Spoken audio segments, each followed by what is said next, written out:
as everybody knows, I'm from Cincinnati. And I was watching The Pivot this week with Ryan Clark, Channing Crowder, and Fred Taylor. One of my favorite podcasts to watch, especially sports, especially this time of year because they just go to all the different training camps. But they interviewed Joe Burrow this week. And Joe Burrow said something that I was like, oh, it just makes sense. It just makes sense why he's locked in like that. He said on Saturdays before games, he didn't want to see his parents. Whether he's at the hotel, at his house, he don't want to see him the night before the game. He goes, because come Saturday at about noon, he goes, I'm locked in. I'm focused. I don't have nothing to give anybody. All my focus is on the game at hand. He goes, so I don't want to give my energy to anybody else. I just want to focus. I said, that's a different mindset than most people. That is a Michael Jordan, Kobe Bryant mindset. Now, he ain't got the championships yet, but that mindset is exactly what I've always heard about Kobe and Mike. Now, I remember when I first moved to L.A., it was Jordan's last year, and I went and saw him like 2 times. I saw the NBA Finals. I saw Game 6 against the Jazz. Shouts out to Brian Russell for the tickets. And then I saw him play the Clippers earlier that year. And I just remember, some people mingle. You could tell the young dudes are kind of looking at the stands. You could tell there's some bad chicks in the stands. You could tell the young dudes on the bench ain't really focused, things like that. When I tell you, NBA Finals, you expect everybody to be locked in. The Bulls are playing the Clippers. Clippers were terrible. And the Bulls could have been without Jordan. He was so locked in. I saw with my own 2 eyes a guy put his fist out that Jordan knew, and Jordan walked right by him like he didn't exist. I go, oh. And then I remember I was at I feel like I'm name dropping, but I was sharing that story with Jamie Foxx. And we was at Jamie Foxx's house, and this one guy said, yo, I saw Jordan play, and Jordan came and dapped me up right for the game and pounded me in something. And Jamie looked at him. And then I remember me and Jamie was talking later on one-on-one, and Jamie was like, that dude's a liar. And the bad part is I brought the dude to Jamie's house. That's what made it bad. But he goes, yo, your boy's a liar. I said, why you say that? He was like, Jordan doesn't dap anybody up for any game. Jamie's like, I've seen him play for 5 years now, every year, and he don't say nothing to nobody for the games. He don't acknowledge nobody. And I was like, oh, but the guy I brought to your house, yeah, he dapped him up. I was like, oh, that guy's a liar.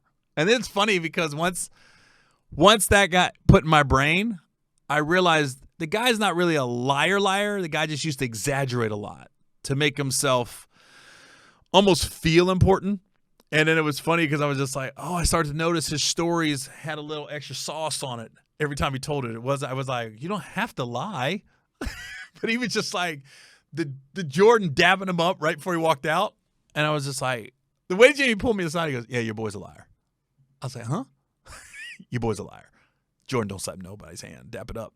And that's what it was.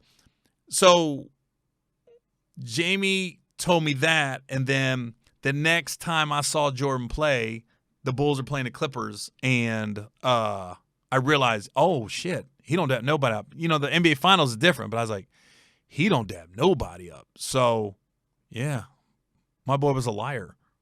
That's weird when you realize your boy's a liar. And then since I'm on Michael Jordan, there was a video going around of his son doing a white substance in Europe in the middle of the ocean with this girl, and everybody's like, oh my God, Michael Jordan's son's doing coke. I go, it's not a huge deal. Like I've never done any kind of drugs except weed. I'm not even weed head. I'll smoke it socially, but Lem Bias scared me from ever doing coke. When that dude died, I think I was like in 4th, 5th grade, and then I didn't realize. From what I hear, he did enough coke to kill a horse. But they made it sound like the news, like that dude did one bump and died. And from then on, I was like, I ain't touching coke. Coke seems so dangerous to me. And then you get in the entertainment business, and you see it everywhere. I was like, oh, everybody else is surviving? I never risked it. I never took a chance. But then to see Michael Jordan's sons doing coke on like the Riviera on a yacht or at some beach club, I go, yeah, that's kind of what I expect, and that's where I'd expect them to do it. I'm more mad at whoever filmed him and released it. That's my issue. It's not people doing coke or smoking weed or whatever. I don't like it when somebody records it and then somehow it gets released. I'm like, keep your circle tight. That's all I'm saying. I learned the hard way. You got to keep your circle tight, people. God, I always get nervous no matter where I'm at and phones come out. And I might not be doing anything wrong, but sometimes I just be looking at people like, why is your phone out? Why can't you just be like enjoying the evening? But you got boom, boom, boom. That's why I see a lot of these, some of these parties I hear about, people people put their phones away at the door and putting them up. That's why I like there's certain spots in LA, like speakeasies are great to hang out because then people, they can't have their phones out taking pictures and videos. It's just people are just enjoying the moment. You can kind of let your guard down a little bit. Well, motherfuckers always got their phones out, man. Your guard's always up. Like you're always looking. Because the optics could look wrong. Nothing could be happening, but the optics could look wrong. So, man, I don't know. You can tell it gets on my nerves. It wasn't Michael Jordan's son doing coke that bothered me. It was whoever recorded him. That's what bothered me.